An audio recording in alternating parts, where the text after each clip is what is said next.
It is.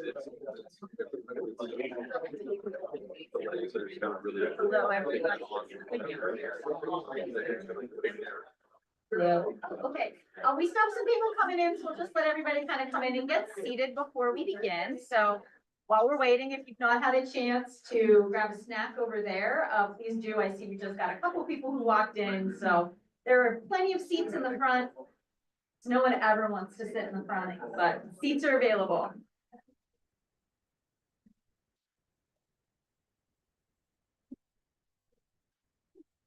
Yeah, I gotta sit in the front. You just made us nobodies. Us people are like, No, this row. okay. This row, you guys are the brave souls. This row is where no one's sitting, except our friend over there. We'll sit in the front. You see the 37 people in the back. We'll sit in the front. We'll do it. We'll do it. And I see you even slid that seat up to get closer. You are my hero over there, sir.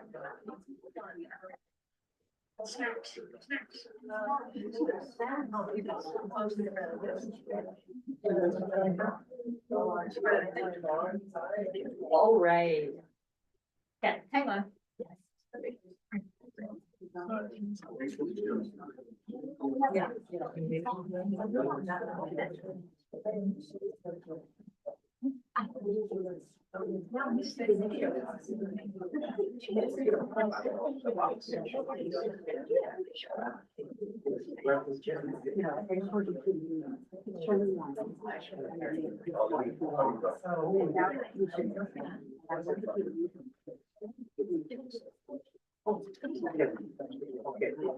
You have this one.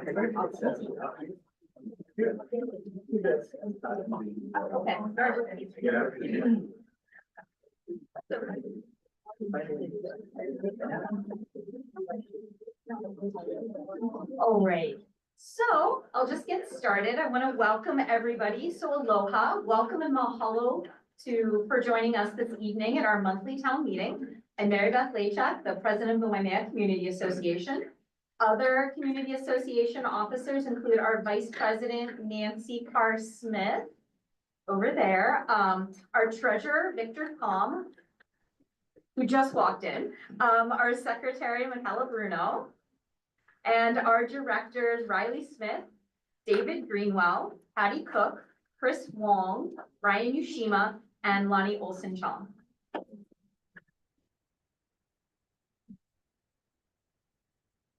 We are grateful to have so much excitement this evening about the landmark celebration of the Makaliʻi's first 30 years and are looking forward to hearing more about the celebration this evening. We are streaming live on our Waimea Community Association Facebook page, as well as our YouTube channel, which can be found on our website, waimeatown.org. This recording will be made available for later viewing. We're very happy to have those of you who could join us here in person, and equally happy to welcome everybody who is logging in or watching remotely. Technology is absolutely amazing. I want to give a special mahalo to Council Member Hustis for his tech support this evening. Thank you, James. If you haven't already done so, we encourage you to become a member of the Waimea Community Association. You can do this at the sign-in desk. You can join via our website or by mailing a check to our PO box, which you can find on our agenda. We are all volunteers, so your membership helps pay for the hard costs of operating. We appreciate your support and appreciate that Waimea is a community that respects each other, even when we may not always agree. So next up, I want to thank our hosts, the WM Tech Observatory. We are grateful to be here. We appreciate their willingness to let us use this space last month, this month for our February meeting, and then again for our March meeting. They're very helpful when we have large meetings that we anticipate, like we did with tonight. I'd like to welcome up the Executive Director of the Keck Observatory, Rich Matsuda, to say a few words.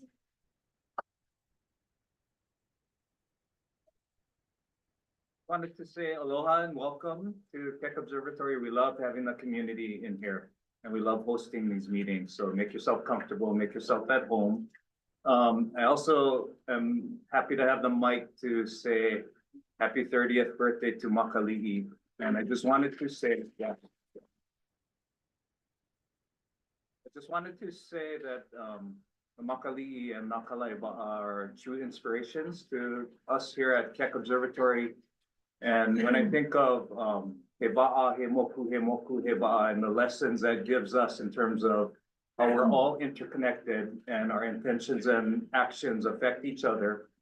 And that you cannot reach your highest aspirations without working with the community. That those are like some of the most important lessons that we've learned. And I want to thank Chad and the organization for sharing those lessons with us. And just a quick announcement in terms of interconnectedness with our community. I just wanted to make a quick announcement that if you would please stand, Ilihia Johnson was hired and started at Keck this week as our Chief Public Affairs Officer. So in terms of connecting with community, Ilihia is leading Keck for that. And just two quick housekeeping things. If we have any sort of like power outage or fire alarm thing, the place we gather is in the parking lot.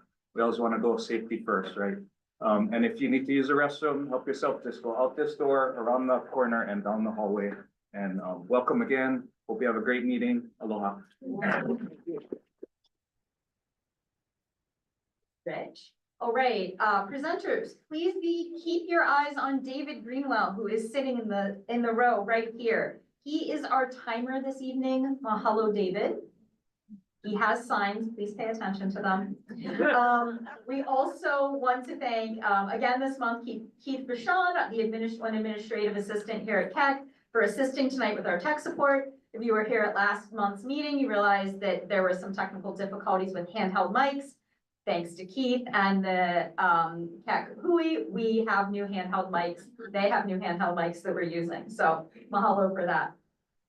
As we continue our tradition of honoring and respecting the various faith groups that make up our wonderful community, tonight we welcome Bishop Chad Paison from the Church of Jesus Christ of Latter-day Saints. Thank you, Bishop, for being here and for our opening full-day.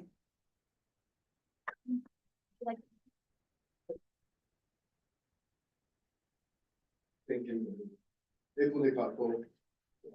Our Father in heaven, we humbly come together as a community of Waimea. Thank you for continuing to bless us each day in this place that has been created for us. We ask you that the hand continue to bless each of us here in this room. Continue to bless those that are not able to be here with us. Let's continue to bless the Waimea Community Association, as well as those that are hosting us from Keck. We ask you that the hand continue to bless each of our family members wherever they may be this day. Continue to guide us in all that we do within our community, all those things that we do with our families, that we may continue to remain connected as one family. We pray these things in my son's name, Jesus Christ. Amen. Right, mahalo. So next up, we have our update from the Waimea Police Department, Captain Roy Valera, as well as Community Policing Officer Justin Cabanting. Mahalo to you both for your good work to keep community safe, and we greatly appreciate you. We thought this would be easier for you to connect. Oh, We thank just you. pass it to you. Thank you. Aloha. Thank you for coming to tonight's meeting. It's very important that we gather in the community to discuss many of the community concerns and interests that go on within our Waimea community. At this time, I'm going to pass over the mic, the brand new cordless mic, over to Justin for some crime trends in our community and also some traffic information. Hello, everybody. Like I said before, I read you some statistics, but just some announcements for us. Coffee with a Cop is gonna be at the end of the month this month, on the 27th at Island Gourmet. So please come on down. Our newsletter went out and I do have a clipboard up there for anybody who wants to sign up for it. Okay, let me get into it. So we had 3 burglaries for the month of January.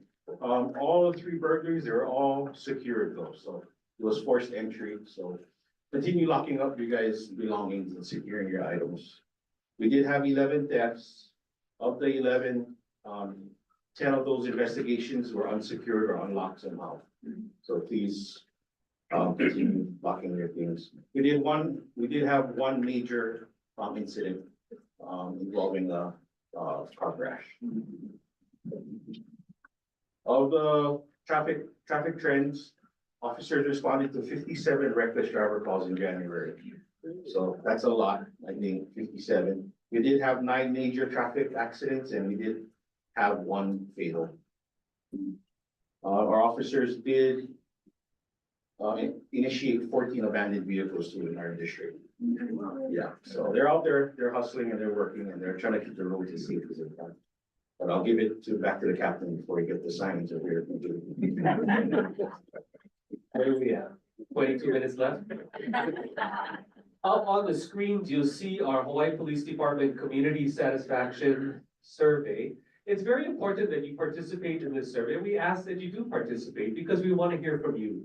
And you know what? I'm one of the believers that there's always room for improvement. And we welcome your critique, your criticism, and as well as your kudos. So we have a QR code. I see some people already doing it. Just face your camera up to the QR code. It'll take you right to the survey. And please, we welcome your input and we need that so that we can continue to strive to provide you with outstanding police service. I want to leave you with large events. So we have some large events coming up in our community and we are working to address some of those. And I don't want to go into detail because I don't want to put anybody specifically on blast, but what I want to talk about is about a year ago, I stood here before you as a brand new captain in your district. And I can't believe that it's already been a year. And Justin and I were just talking about it in the office and laughing that holy smokes, the year has flown by so quickly, so much has been done, and so much continues to be worked on. And last year I asked the same question that I'm going to ask you now, is that I heard there's a big game coming up this weekend. Anybody hear about it? I just heard about it today. Yeah. And unfortunately, I don't have a dog in the fight. Yeah, my team is not playing this weekend. But we do ask for you to remind your family and friends to enjoy the game responsibly. Eat all the great food. Enjoy all the commercials. I don't know, last year the commercials weren't so good. But at the end, when it's time to go back home, make sure you remind your friends and family to make the right choice to get home safely so that we're all safe on all of our roads. And with that, I think I see the stop sign, so I'm gonna hand back. No. Okay, thank you.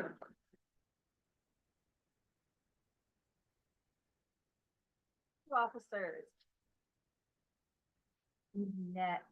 Next up, we have our community announcements. We could go to the next slide, please. I anticipate that this is an event that we'll probably hear a little bit more tonight from our guest speaker. But this Saturday, February 8th, is the Malama Makaliʻi Ocean Festival at Kauai Canoe Club. The opening ceremony begins at 9:30 a.m. with the festival going from 10 a.m. to 4 p.m. I am certain that we'll hear more about this exciting event. Next slide, please. Also on Saturday is the Vili Vili Festival from 9 a.m. to 3 p.m. at the Waikoloa Dry Forest Preserve. The festival will feature presentations, hiking and guided tours, native plant giveaways, and more. It's free to attend. Next slide. Do you need help with technology? This monthly session of the Teen Tech Tutoring Program is Sunday, February 9th from 10:30 a.m. to 12 p.m. at the St. James Circle James Spencer Building. As you can see from the slide, this occurs monthly. Next slide. The Hawaii Island fentanyl, sorry, one of my notes here. The Wildfire Safety Advocates will meet Wednesday, February 12th at 5:30 p.m. at the Waikoloa Village Community Room. Updates will be provided on the progress of the second road for Waikoloa Village and the broader community safety efforts. Next slide.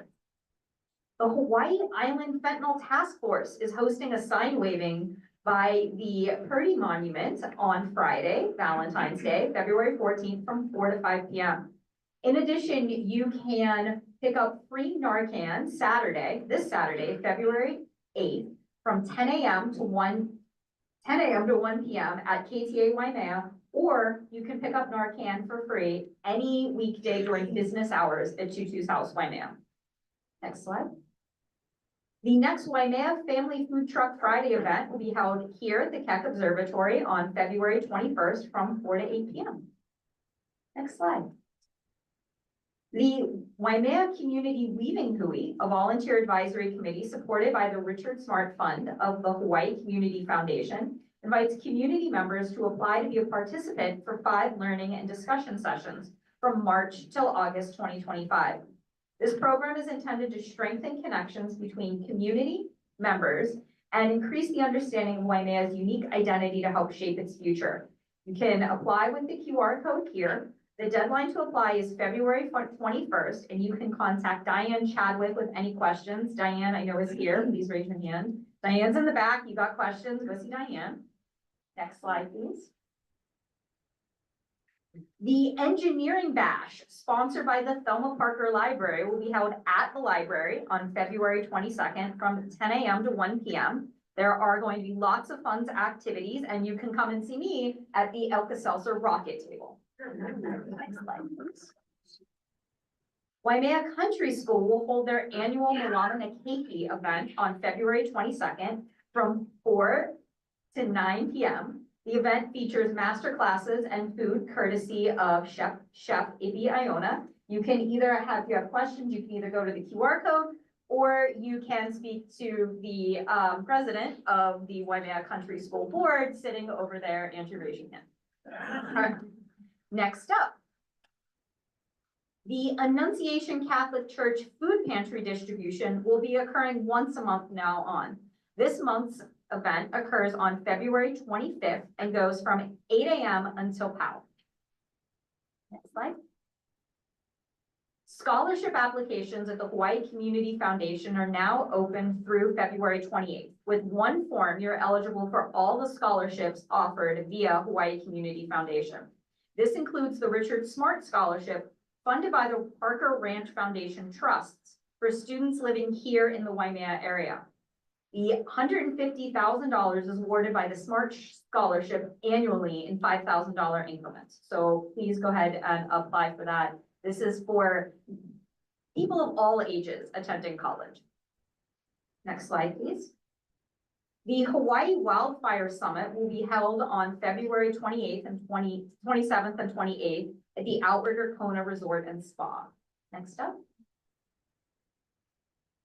Discover Your Kuleana will host Show Your Love for Waimea Bingo at HP Lower Campus on Sunday, March 9th from 3 to 5 p.m. You can come and see the Waimea Community Association, who will have a booth there, along with all kinds of other great organizations. Next slide, please. The Waimea Middle School Mentoring Program is in search of mentors for the remainder of this school year and next school year. I personally mentor. They are always looking for mentors of all ages, but specifically they're looking for men to work with the boys on campus. If you have any questions, reach out to Eileen Grossman at the middle school. Her email address is right there. So those are our community announcements. Next up, we have our county council update. We will hear from our 2 county council representatives, Heather Kimball from District 1 and James Eustace from District 9. They are going to present together, and we'll have time at the end for a question. Would you like the handheld or? Handheld, yeah. Yeah.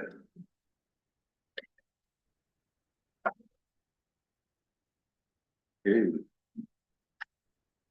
Hello, Kako. Good evening, everyone. Good to see you. It was really fabulous to see you all out on Saturday. How about that? The Cherry Blossom Festival was an amazing event. And the town was alive, full of energy, and a lot of events, celebrate the history, culture, and heritage of the community. So thank you, everyone who volunteered, supported the vendors. And then from there, I just really wanted to talk about a couple of things that are kind of going on at the council, things that we've been interacting with and working on. Recently, the council had some very long meetings as we went through confirmation of mayoral appointees for some of the directors.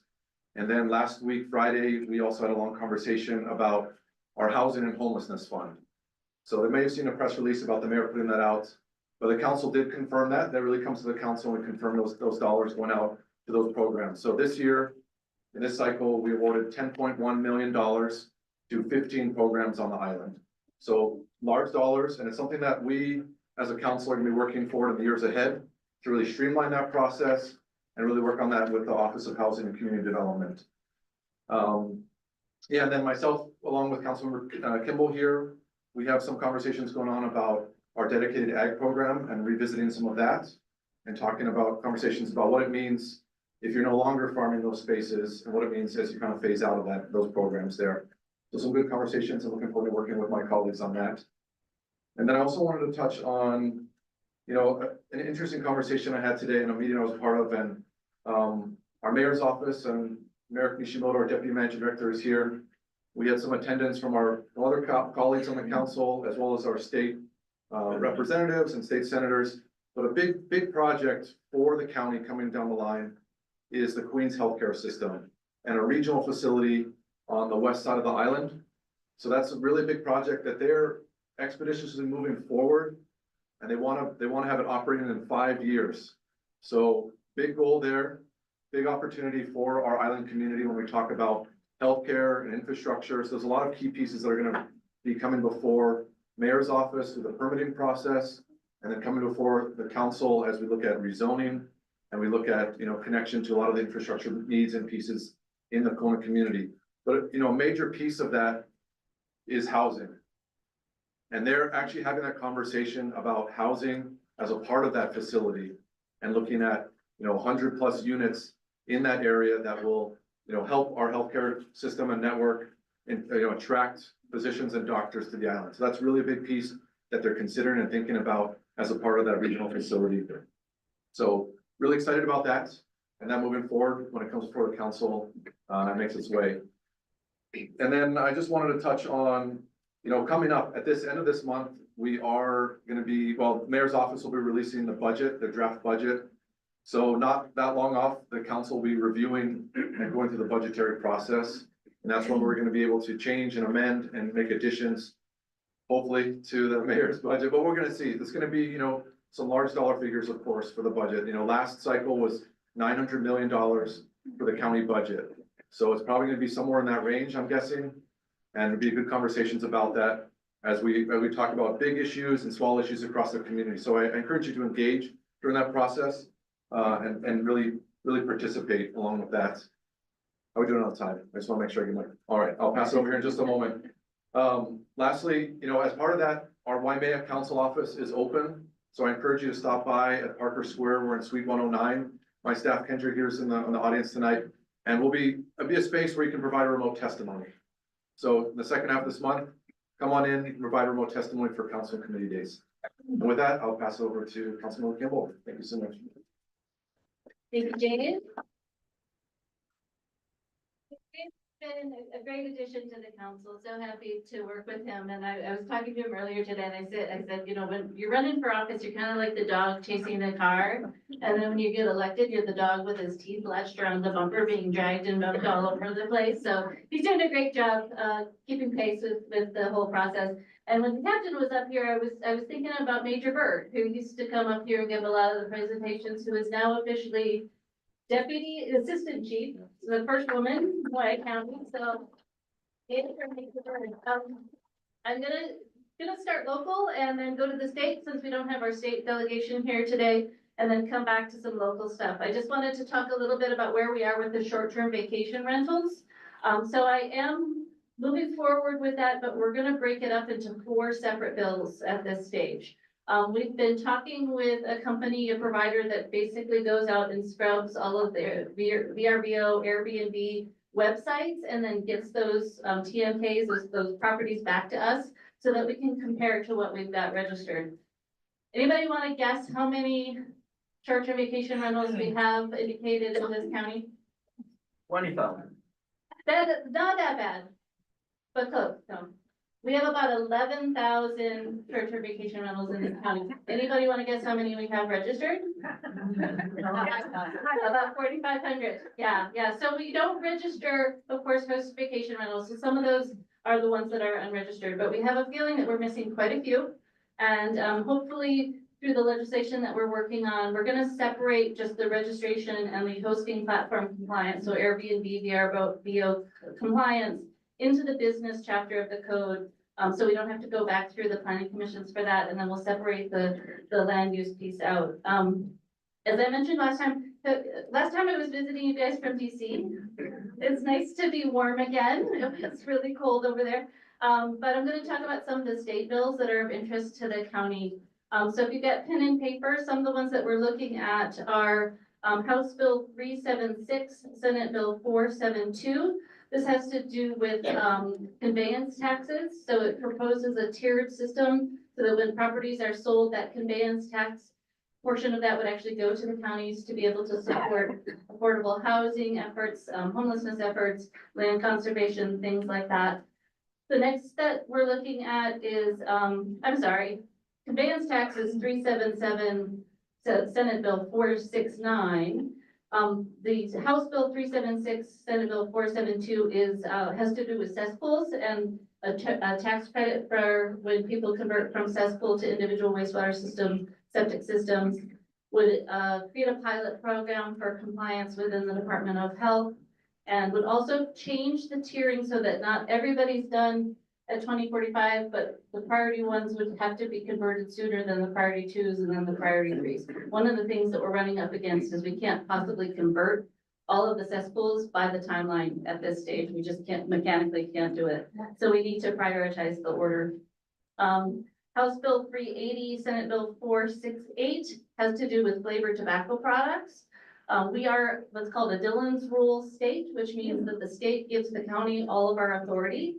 All of the counties except Hawaii already have a trigger ban on flavored tobacco products, but we cannot enact it because the state has not allowed us to do so. So this bill would actually have the state give the counties the authority to ban flavored tobacco. It is moving through the House. It has stalled out in the Senate. If any of you know Senator Joy San-Buenaventura, she's our challenge. She does not want to see this go forward. I can tell you why in a different conversation. House Bill 860, roads in limbo. As you guys know, that is a big issue for the county and big issue for our constituents, state and county. The House Bill 860 would allow the county to do maintenance on roads in limbo, but not actually then take ownership or liability for it. That has been the problem, is that if we touch it, we maintain it, it becomes ours. But if we can get this through, that's gonna be a big step to allowing us to work on roads in limbo, but not then take the responsibility long-term for it.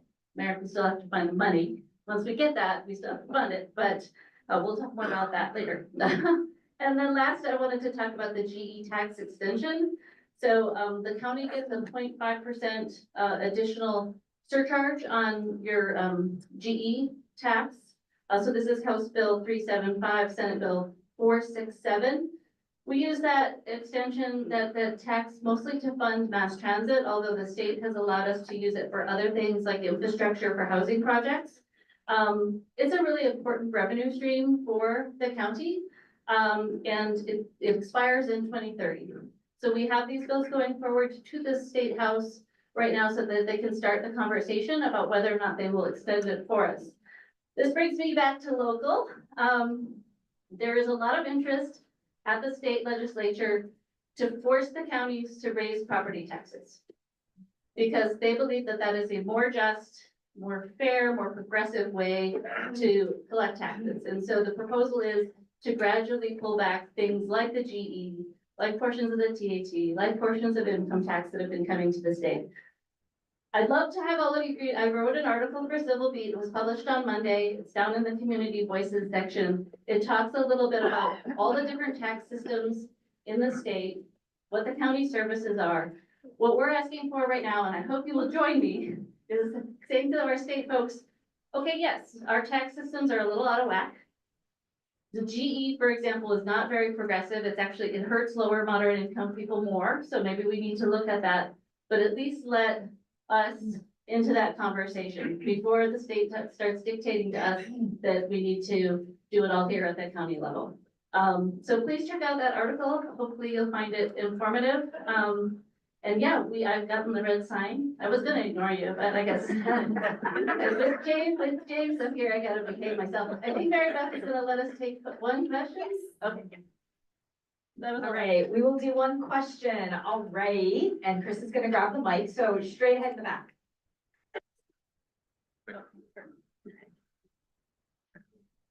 Thank you.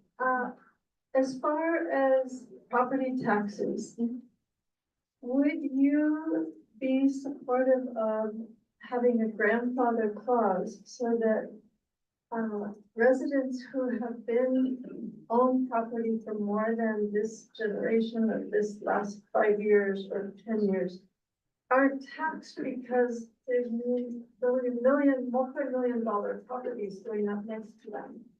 Yeah, is this one on? Yeah, here, this one also. Oh, okay, I'll take this one. Actually, I'm so glad you asked that because there was one more thing I was gonna say and then I forgot it because I was looking at my notes because I didn't write it down and now you reminded me. So James mentioned briefly that he and I are talking about some legislation with respect to the ag taxes, but it applies just in general. So if you have a property and you're the homeowner and that is your primary residence, you're already protected by a 3% cap. So regardless of what happens going around on your property, well, you should be, let's talk after, but as long as you're registered with the real property tax department, you have that 3% cap. So your assessed value of your property can't go up more than 3%, regardless what happens around in the neighborhood. Okay, so if you don't have that protection, or you aren't sure, call the real property tax department and get that squared away, because that's a huge benefit for people that are on properties for a long time.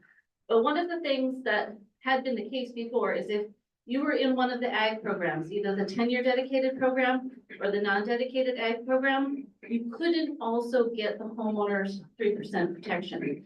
You got a lower tax rate because your land was valued at a lower rate. We've since changed that so that if you live on your property, you can get the ag tax benefit, but then you also have that 3% protection. So year over year, your property won't go up. Now, here's one of the things that we've been talking about is since we've made the changes and created the 3-year program and the 10-year program, sunsetted the non-dedicated ag, folks that have been farming for a long, long time, but they're retiring, we don't want to see them get hit with a major tax jump because they no longer qualify for the ag benefits.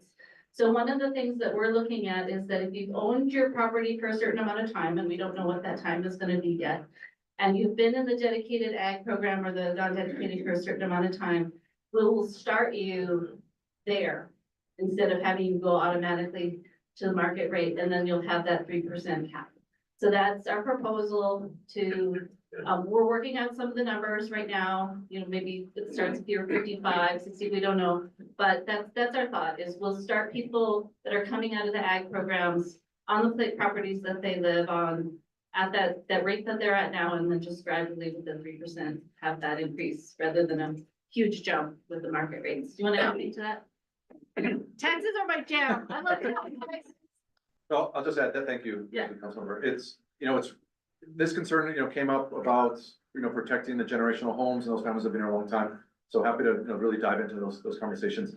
The one that we should also be, watching, Senator Richards is looking at, that's kind of in the related sense of agriculture. He's looking at more of a definition of what agricultural is. So that's kind of an ongoing conversation in the background too. So really better definitions about what are, those, he's calling it bona fide ag, processes and properties. Probably the time to just ping them about the 3-year, 5-year to Yes. get some feedback. Sure, you got it. So I did propose one piece of legislation to amend the current dedicated ag use. So currently the program that is moving forward right now for the short-term ag, it's a 3-year cycle, and the long-term is a 10-year, which is tied with the Bureau of Conveyance. So it's really tied to the property there. My amendment here, and welcome the conversation and feedback from the community as it goes forward, is to change the 3-year to a 5-year short-term. So that's kind of the conversation going on right now, and welcome to hear some insight and feedback on that. What it means for real property tax, what it means for you as a farmer, and then working your land. You don't have to do the paperwork on a regular cycle, whatever. So I'm happy to hear that conversation and your thoughts on that. So, thank you. Guys. What about regular residents? regular residents, as long as you're home. On a regular residence, as long as you're the homeowner and it's your primary residence, you have that 3% cap, yeah. And you're taxed at a lower rate, so ag properties are taxed at 9.35 per $1,000. Homeowners is 5.35 per 1,000. Thank you both. If you have any future questions on that, please come and see, look at the both council members after, after the meeting ends. And so if you are a regular viewer, visitor to the community association meeting, you know that we typically hold a spot for nonprofits to spotlight them every month. This month's nonprofit is, I'm reading my notes and I have, I'm not good at reading notes, friends. All right, this month's nonprofit is Nā Kālai Wa'a. So we combine the spotlight with the larger presentation. As always, we will pass the basket during the presentation for those that are inspired to make a donation. As I mentioned at the beginning of the meeting, and before I do that, I just want to mention that there is water and coffee and some snacks over here if anybody wants to come up and get them. There's also some available seating over here. As I mentioned at the beginning of the meeting, we are incredibly excited about tonight's presentation about the celebration of Makaliʻi's first 30 years. Our presenters tonight likely need no introduction here in Waimea. Co-navigator Chad Paishan, Pomai Bertelmann, and the Wa'a community. Mahalo for your leadership in so many facets of the Waimea community. So if you guys can come on up.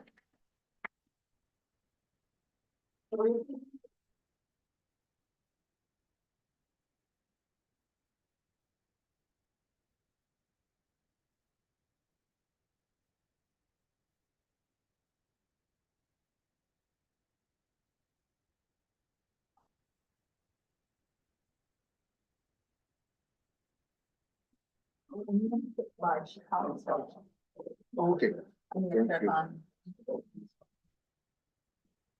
And then it'll just appear here for it. Thank you. And then next for you.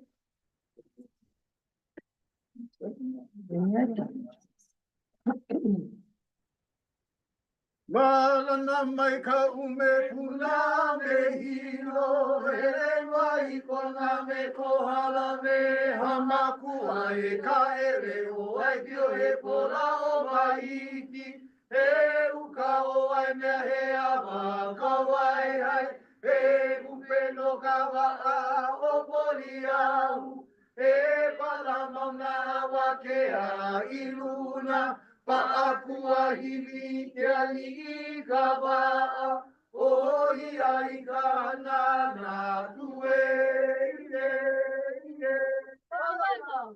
Palana mai ka upe kuna me hilo, ele mai kona me kohala me hamakua e ka ele o ai pio he pola o mahiki, he uka o ai mea he awa ka wai hai, he kupe no ka wa'a o poli ahu, he pala mauna wa ke a i luna, Pa'akua hili te ali'i ka wa'a, o ia i ka hana nā tue ike.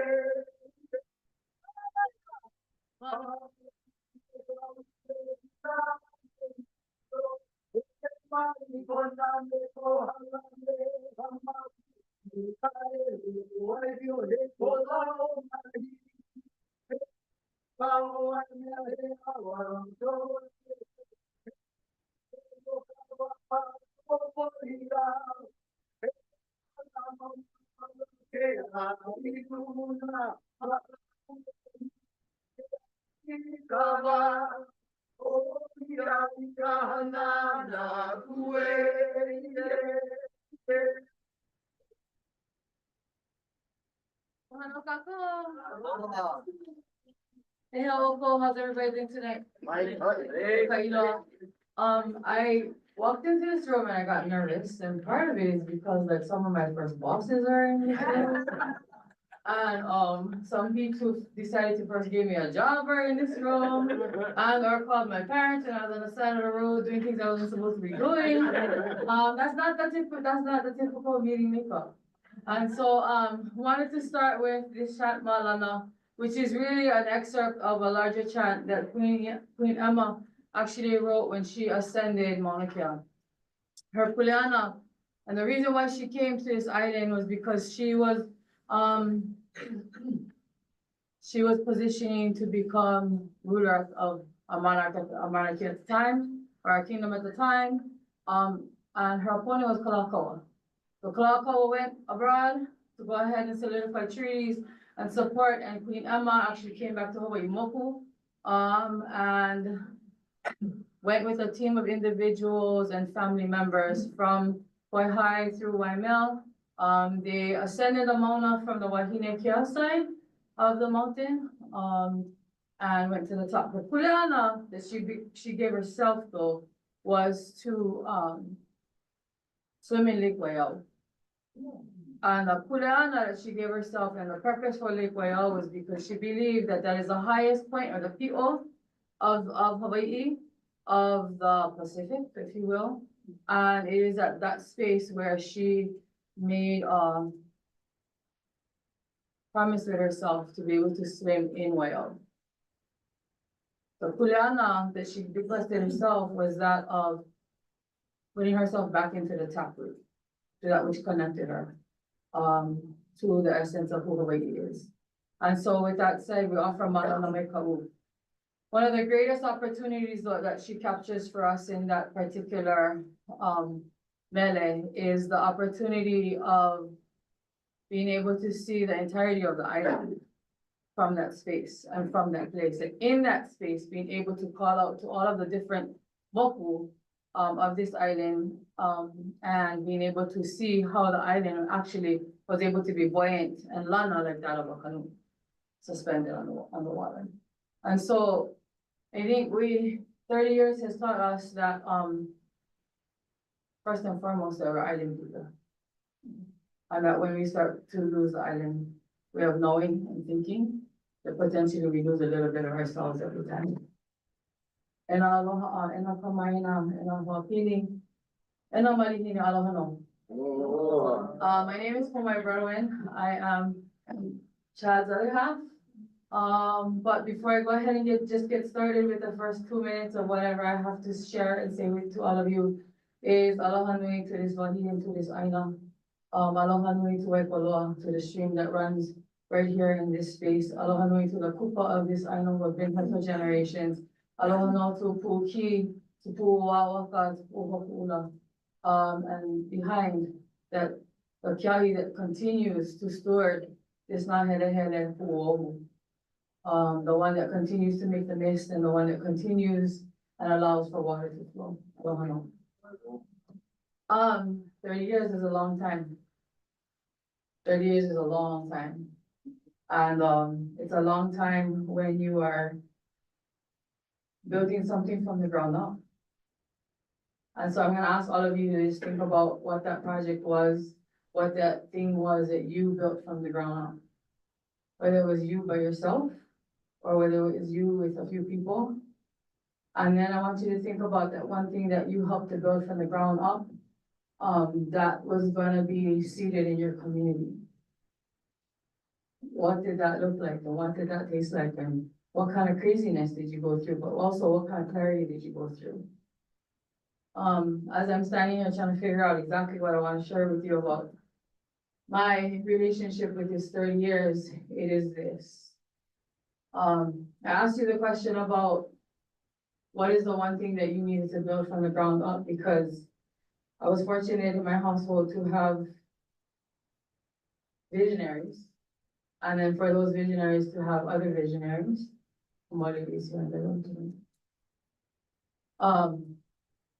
And other visionaries to share in the vision. So you can go ahead and potentially dream up, become part of a team that's gonna build one. Sorry, you can change the slide if you want. Or start the slide, however you want to do that.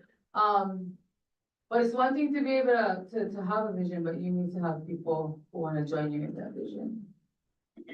Next slide. And so we always start off with our kupuna. And our kupuna are the ones that help us to be grounded, They're the ones that help us to know when we're on the right path. They're the ones who help us to process all the feels that we have when we don't understand what they are and what they mean, and we're not sure if we want to maintain. And so I come from a household where visionaries sat amongst kupuna who said, if this is your desire, then hold on more. Keep your eyes wide open, and more especially keep your na'au open to all the changes and all the things that will happen for you. I come from a house where before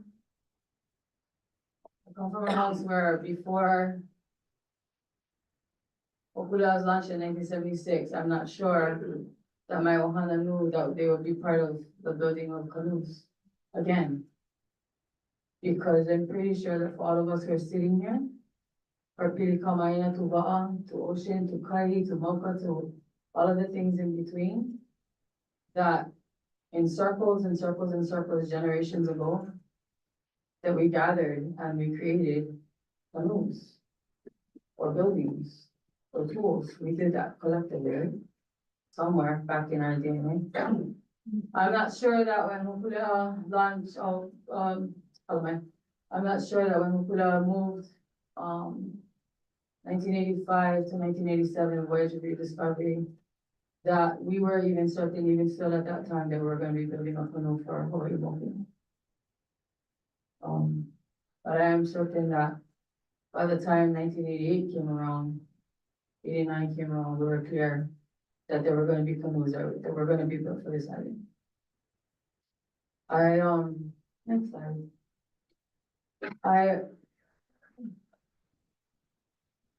I'm very humbled by this picture that is here. And the only part of the story that I will tell that is relevant, I think, to this part, to my part tonight, is that for every one tree we took, which was only one, from the Keauhou forest, we planted 2,600 trees. And continue to do that. I cannot say 26, but I can say I continue on planting trees is important. Because in order for us to go forward, we gotta know where we come from, and we come from the Aina. We come from the ocean, we come from the Aina. The deck under our feet comes from Aina. Every one tree we took, we planted 2,600 trees. That's like.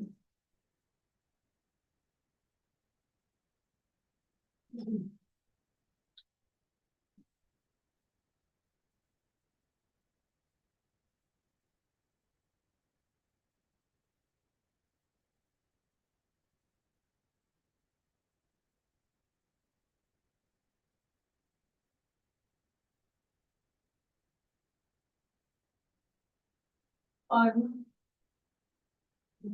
February 4th, 1995, we launched the double hull voyaging canoe Makaliʻi. She was built and I know that many of us know as Waimea, from the time of Lono, or Lono Ikamakiki specifically. The name of the Vangi is Kaukaveli. And if you're Kamaina to where I'm talking about, it's the Quonset hut that is on the way to the racetrack. That is no longer there, by the way, it's just a cement. But that's where Makaliʻi was built. And so in the tradition in an older tradition, what that means is that, and for us is that potentially we did it in a way that was suitable to how the canoe would have been created. And what I mean by that is, obviously, the trees would have come from the forest, right? Where the canoe was felled and laid to the ground, the carving would start. The Kalai Wa'a happened.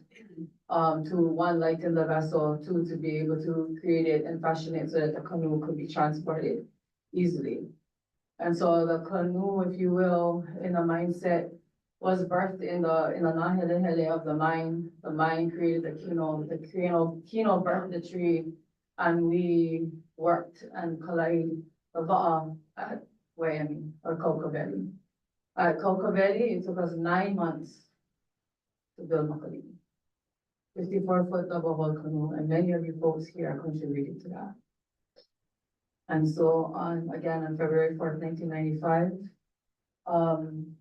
it is so surreal for me to say now that Halimakua at the time, one of our spiritual leaders and friends, is in the picture to my right. And now Mr. Glenn is Kupuna in the picture as well. But Makaliʻi became a platform like we never ever knew would happen. And so with that said, 2,600 trees for one. Kupuna became the foundation of everything that we do. It is our pleasure to be here. Mahalo.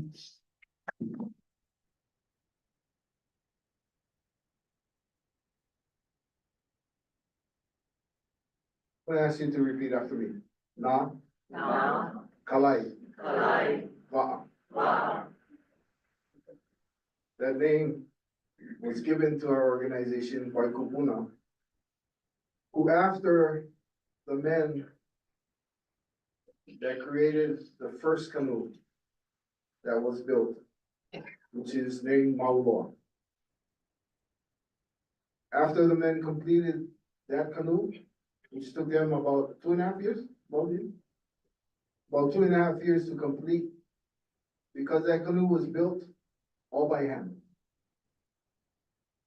So no machines, just the use, so that we could remember the traditions that we come from. That the kupuna who guided us were asking us to trust in knowing that where we come from and what we do is worth the work.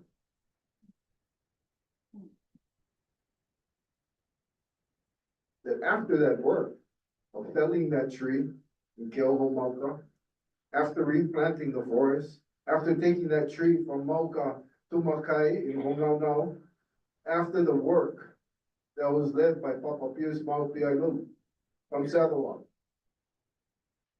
so that we could remember, and so that the kupuna could see that these men that were building this single-hulled coastal sailing canoe, that they were doing the work.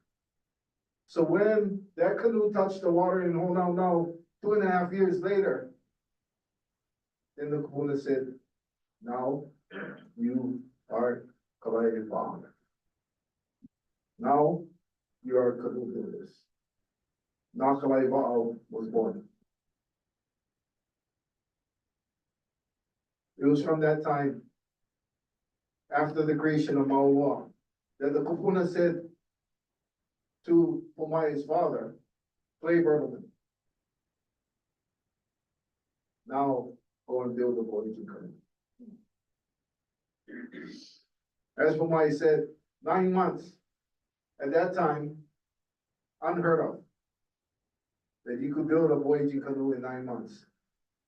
It was also unheard of that you had a community that came together.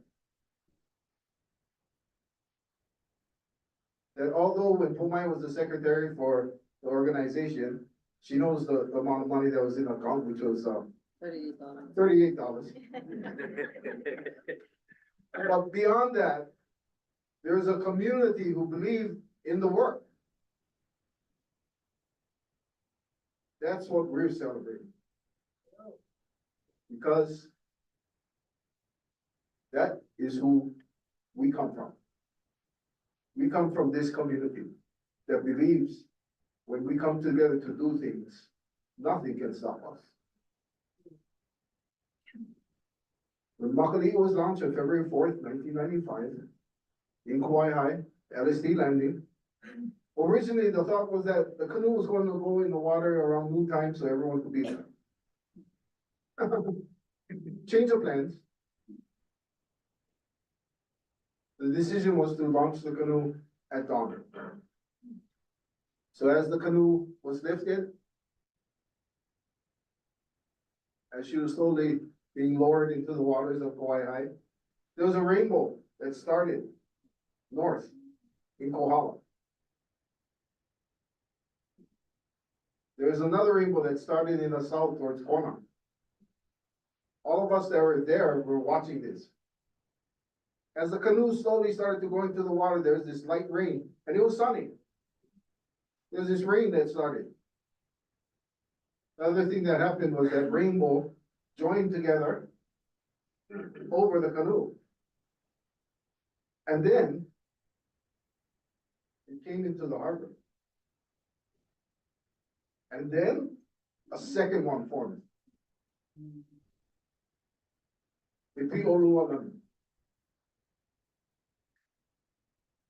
It's one of those signs that for Makaliʻi, that still follows us when we're on our voyages. The other sign that really came to, for us to understand, and go to the next slide, please. Was that our kupuna, the students who ended up coming to the canoe. There were 5 organizations at that time that came together to help Nā Kālai Wa'a. There's Punana Leo o Waimea. That was just a thought at the time. It was just a thought that we could start a Hawaiian language school in Waimea. Na'au ko pu'uko'ola. The men who would hold ceremony at pu'uko'ola heau. They would hold ceremony. They would hold the space for us. Punana Leo, with our babies, will be the next generation that will come after us. Halau ke alo na maupua, under Kumuhulapua case, would document the building of Makaliʻi and everything that surrounded Makaliʻi. They would hold that space for us. The Kupuna program of the Department of Education that will take all of these stories and go back into the classroom to share them with all the students that they work with. Nā Kālai Wa'a, the canoe builders. Responsibility, take care of the canoe. So we had these 5 organizations that each held responsibility to this day.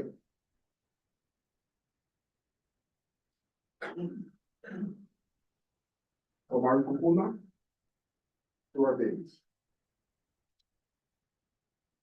Exactly.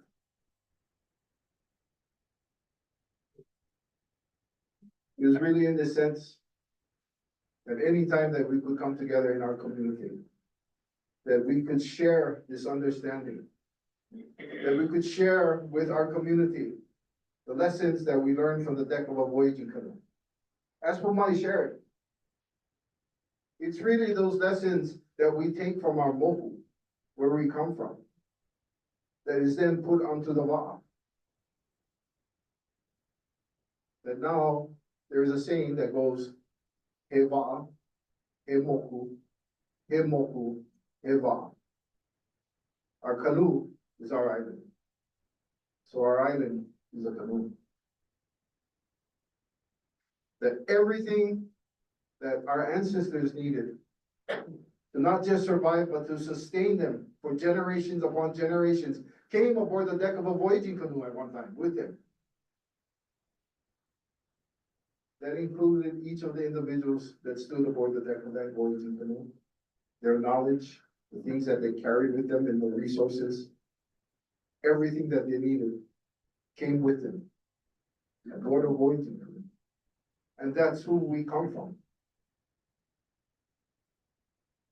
So in this day and time, he moku he wa'a.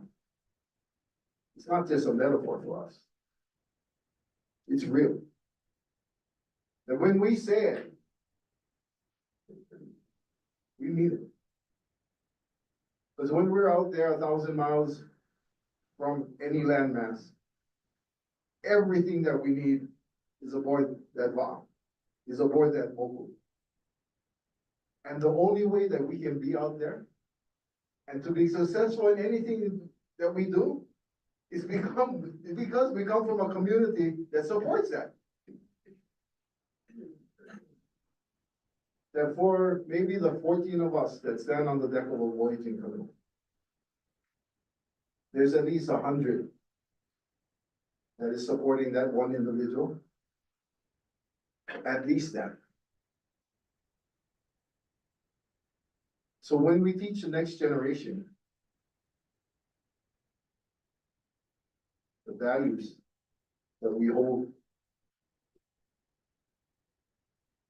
That they and you and I are that important. That what we do matters.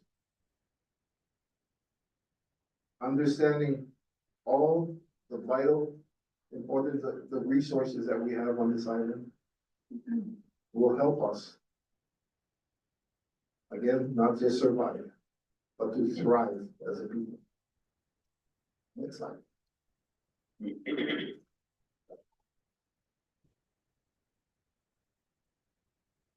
Over these 30 years, Makaliʻi made her first voyage to Tahiti in 1995. Then we returned home via the Marquesas. And then we came home into, at what seemed like at the time, this crazy idea of doing education programs. Because Pomai's father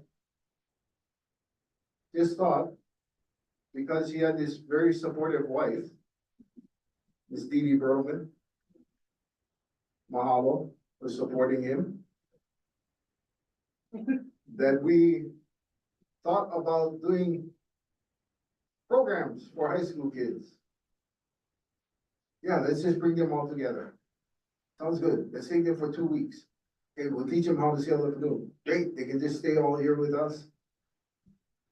We ended up with 132 high school students from the high schools across the moku.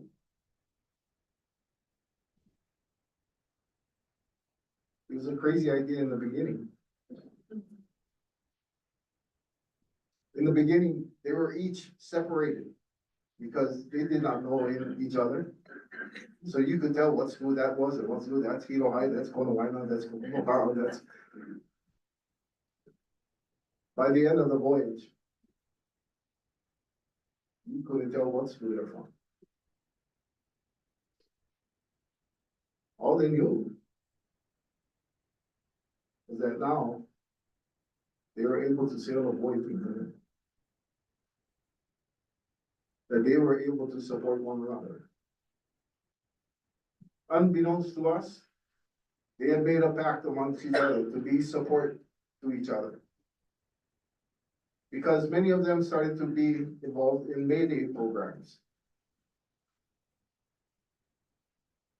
They made a pact to go and support each other at their Mayday programs and to show up,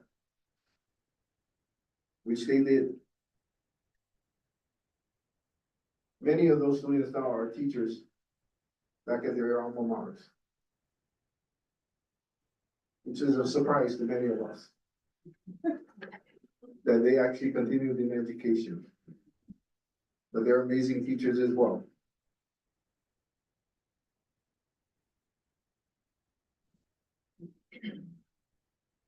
One of our last voyages that we just did with Makaliʻi, we sailed to the northwest island of Moku. In sailing to Moku, as Pomai shared about understanding resources, there's a great project here in Waimea that was called the School Garden Network. Many of you are familiar with the School Garden Network. For some reason, they had asked me to come and speak at the School Garden Network. I'm not really a gardener, so I did not really know what to talk with them about. But what connected me to gardening was food comes out of a garden. I like food. So at this convening, we came together and I said, if our ancestors in the Stone Age could provision their own canoes and arrive here and thrive as a people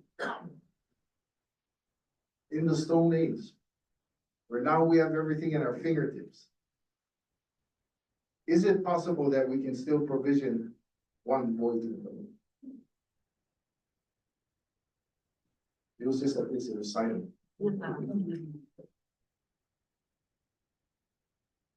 For some reason, 2 months later, they asked me to come back and talk to them again. And I put the same question out again to them. And this amazing woman stood up and said, yes, we can do it.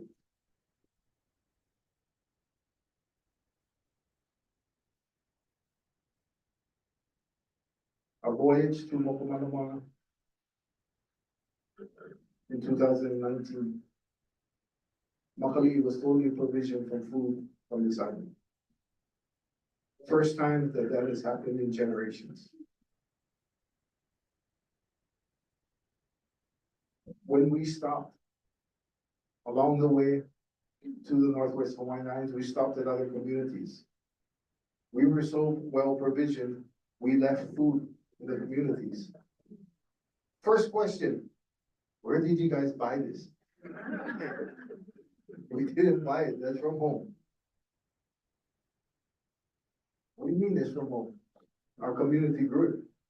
Our community gathered it. Can you guys show us how to do that? Yeah, we can do it. This young lady in this picture, Yala Kahua Nui, continues the work that was started from that voyage.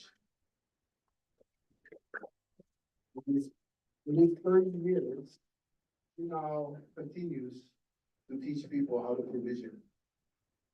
She continues to teach our canoes, not just here in Hawaii, but across Moana Nui Akea, in Tahiti, in the Cook Islands, in Aotearoa, because they all want to repeat what their ancestors did, what their kupuna did as well. Keala keeps that bar moving.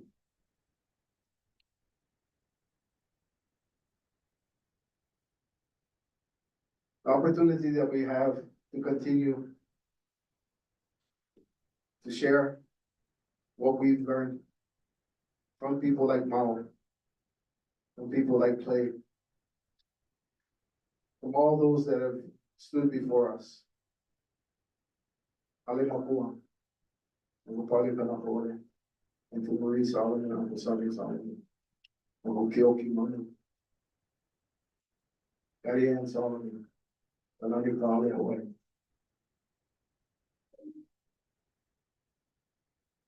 Ben Bertelmann.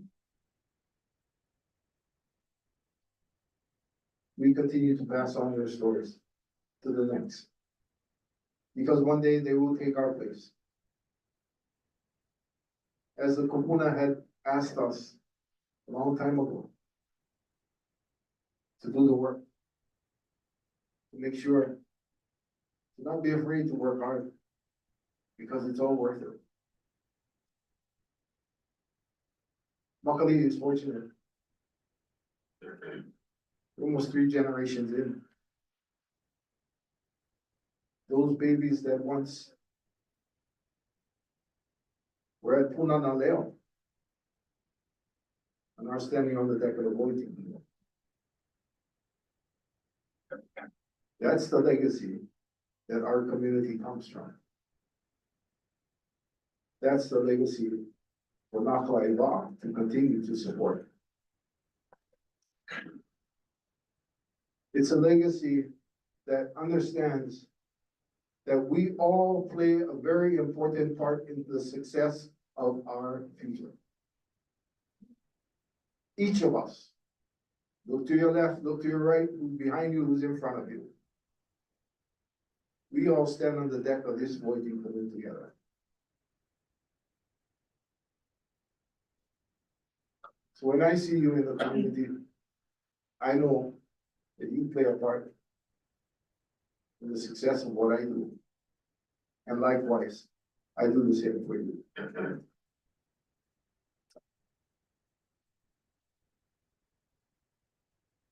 It's really in that sense that as we continue to move into this next 30 years, as we continue to do the work, Whether it may be from the deck of a voyaging canoe, whether it be on the moku.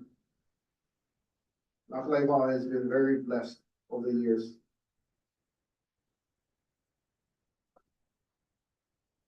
Because of moku Okeawe and everything that it's been able to do.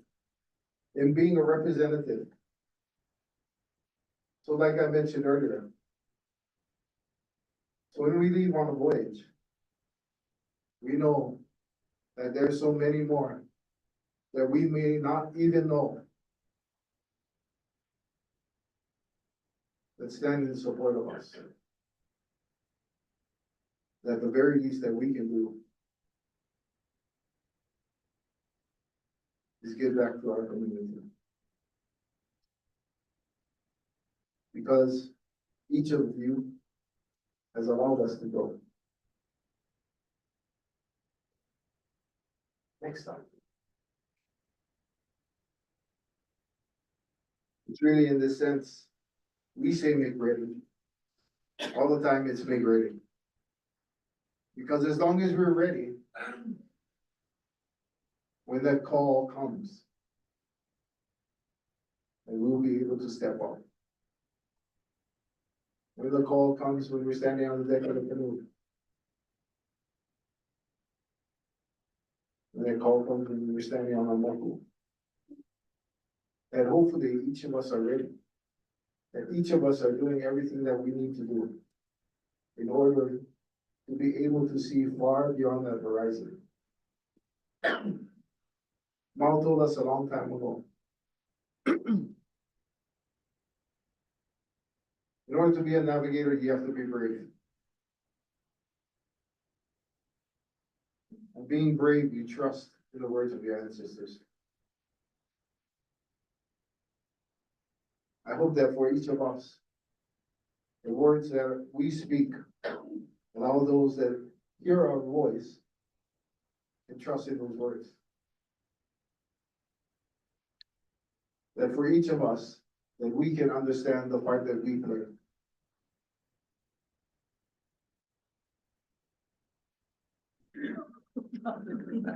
Why you coming on first time?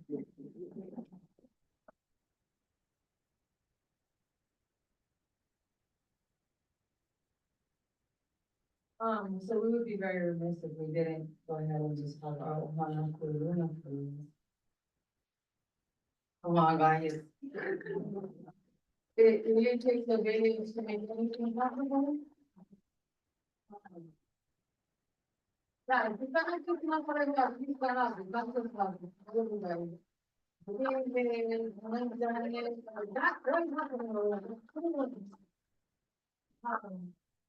And you, Diane, and, you know, all of you, mahalo, mahalo, mahalo. I just want to introduce a few people. One, I want to introduce my mom, Edie Roman, and many of you know who she is. Chad spoke about, the first education program. I'm gonna tell you a really quick funny story. So the quick funny story goes like this. Makaliʻi comes home from her maiden voyage. My dad has scheduled a Kamehameha school group to come to the canoe, and he has no idea what to do. And he's like, what the heck am I gonna do? And he tells my mom, can you please take off from work?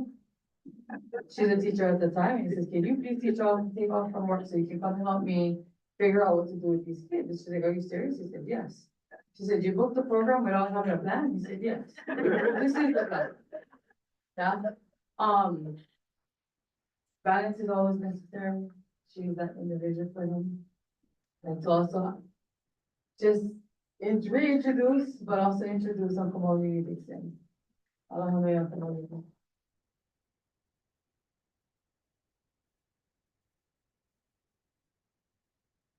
You know, you need to have somebody on your team that can do everything. And, that's on Komori. Yeah, everything. And if you need something, we get them. And the reality of that is that Chelsea's doing that now, but not just Chelsea, her kids are doing that now too. And, you know, what I'm pretty sure of is that succession is not the term. right? So now I'm thinking about that, because we've been using it a lot, just in the whole voyaging family, home. From hopefully now 20 voyaging canoes in the whole Pacific. That is a huge feat. But I think about like a basketball team, volleyball team. You just get better and better and better and better at what you're doing, and eventually you make the team. Right? You make first string. And then eventually they call you back and they tell you, you gotta come coach your alma mater. It's like that, right? So anyway, and then who you see here with us tonight, I wanna say aloha to Felipa and to Charles and to Kiara. Can you? The reason why I'm asking you to do that is because these are the ones along with Chad and the team of those individuals are helping to pull this 30-year celebration together. It's really, really important for them to be acknowledged. And so with that said, I mahalo all of you folks for coming and for listening to this modelo. I believe this is question and answer time. Is that correct, Papa? Yes. Well, hey, does anybody have a question? Just put it that way. When is this celebration that you're talking about? When and where? The celebration is this Saturday, February 8th. It begins at 9:30 with our opening ceremony, which will go to 10. And then from 10 till 4 at Kauai Canoe Club. And there will be music all day long. Concession. There'll be concession there. There'll be a number of community organizations, again, that surround Makaliʻi that will be there to share what they do as well in the community. I said this Malama Makaliʻi Festival, we haven't done it in almost 10 years. Because at one point we left on to support, Hokulea with the worldwide voyage. And then after that, there's another voyage that Makaliʻi was getting ready for, Anaumanaola, which we sailed to Moku. Then this little thing called COVID happened. Right? Well, luckily for us, this opportunity to start Malama Makaliʻi again, and like Pomai said, really big ups to Pelika Andrade and to Kalaka Huanui and to Chelsea Dixon for heading it up to bringing it all back, and hope you can join us. Just to come and enjoy the day. Other question. Oh, Go ahead. I'm just curious as to where you guys are gonna have parking. You gotta think about it like Kauai, when we used to have races down at Kauai. You remember that? Alike Mekela, same. No, there's actually parking that is, has been established. And, you know, mahalo to Kauai Canoe Club, because they have been running their celebrations and their fundraisers now for a number of years. And because of them, they've been able to make available and work with different agencies to make available parking in specific areas. The best note is come early, right? And again, the rest of it is as it always is, right? Whenever I had a race down there, we're all figuring it out. Yeah, make sense? Good question, though. Any other questions?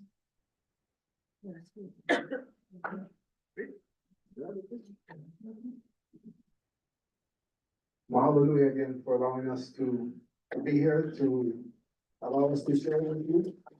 And we're gonna close our portion this evening. And we'll just do it this way.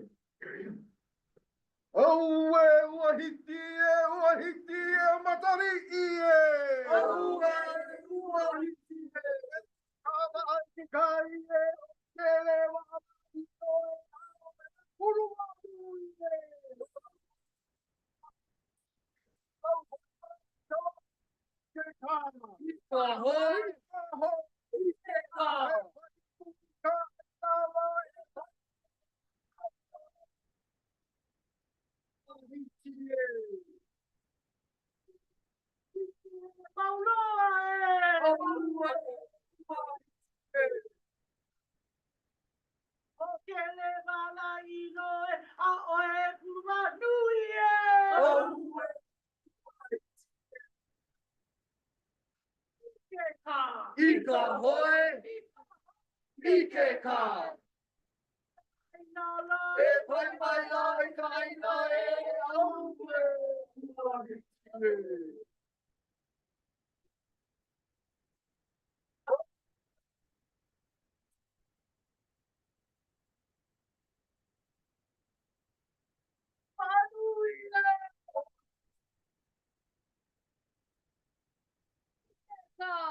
hoe, ike ka. E pai mai la.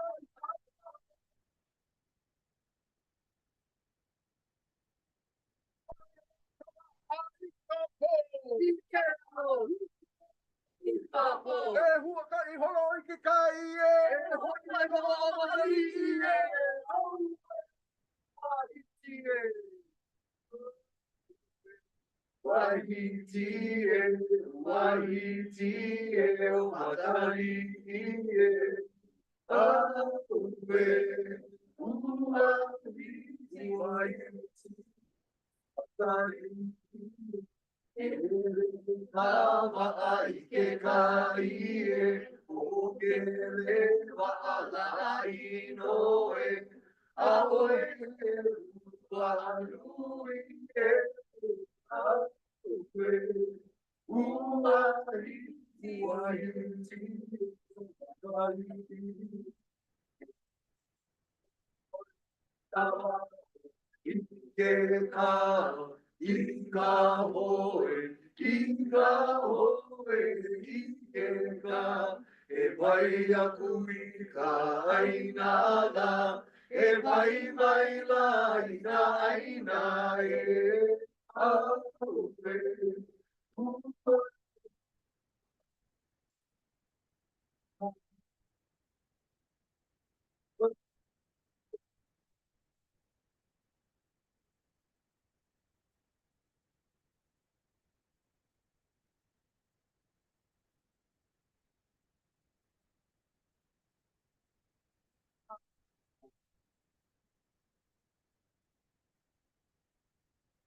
Thank you so much. And Pomai, thank you so much for remembering there were questions. I was so enthralled that I completely forgot that I needed to run a meeting.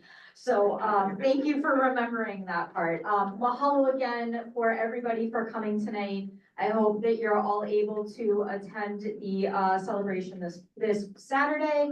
And, you know, just our thanks, our deep thanks for attending tonight's meeting. So that concludes tonight's meeting. We have, next month's meeting is March 6th here at the Tech Observatory. And that meeting is Mayor Alameda and his cabinet. So, mahalo for everybody for coming and, thank you. Yes, sir. Yes. Two questions, for the police, Captain Romero and Justin. But I attended this meeting tonight because I went, we've been seeing all of the signs saying paving starts this month. So this is a paving related question? And yes, and I went, where is paving gonna be? And the other question is, we've been having lots of blackouts where we have no electricity, no traffic lights, and for a lot of good reasons. And I think that, Lahaina and, now Los Angeles, we're sensitized to the fact that heavy winds can bring fires. So, but we've had more than our share of blackouts here in town. And I'm just wondering, can we expect the police to be directing traffic? They were really good about the Cherry Blossom Festival directing traffic. And can we expect you when there's blackouts to be out there helping us, All right, so very quickly, officers, where is the paving? I'll bring the mic. And will you be directing traffic during blackouts? These are very pertinent paving questions. I'm wondering about this myself. So I'm so glad I'm prepared for these questions. Any questions about the paving or construction that's going on the state roadways can be found at the State of Hawaii Department of Transportation website. And they list all the paving that is supposed to occur. Now, I know specifically, it's gonna start fronting like Temple Parker Gym and head out towards the Parker Ranch Rodeo Arena. And, that was supposed to have started already. However, they're experiencing some delays with some of their machinery, so that those dates keep getting pushed back. There's also another project that's out further on Route 190 between, I believe it's the 12 and the 16 mile marker. Please don't quote me on the mile markers, but it's in that area. And, that I believe, has started, not necessarily the paving, but the construction company has to go in and fix the shoulders and do other remediation before they can actually go out and pave. The only reason I know about those specifically because, the Department of Transportation had contacted us, because there were major concerns with Waimea Elementary School and the traffic in the morning about that. So all I can say is, for more information about the paving, please take a look at the State of Hawaii Department of Transportation website. All right. Thank you. Just add this quickly, What is your quick question? that there are signs about paving on Kalai Road too. Is that another state road? Yes. So unfortunately, Nancy, I'm gonna have to direct you to the state website. And this is a great question, I think, for the nuance for our county council members. I'm certain that they can also give you some info on what roads are state roads and what roads are county. It's incredibly confusing. I know that for myself. So mahalo everybody for joining us this evening. If you have any other questions for the police, thank you officers for hanging around. We're happy to take them, and mahalo everybody for attending.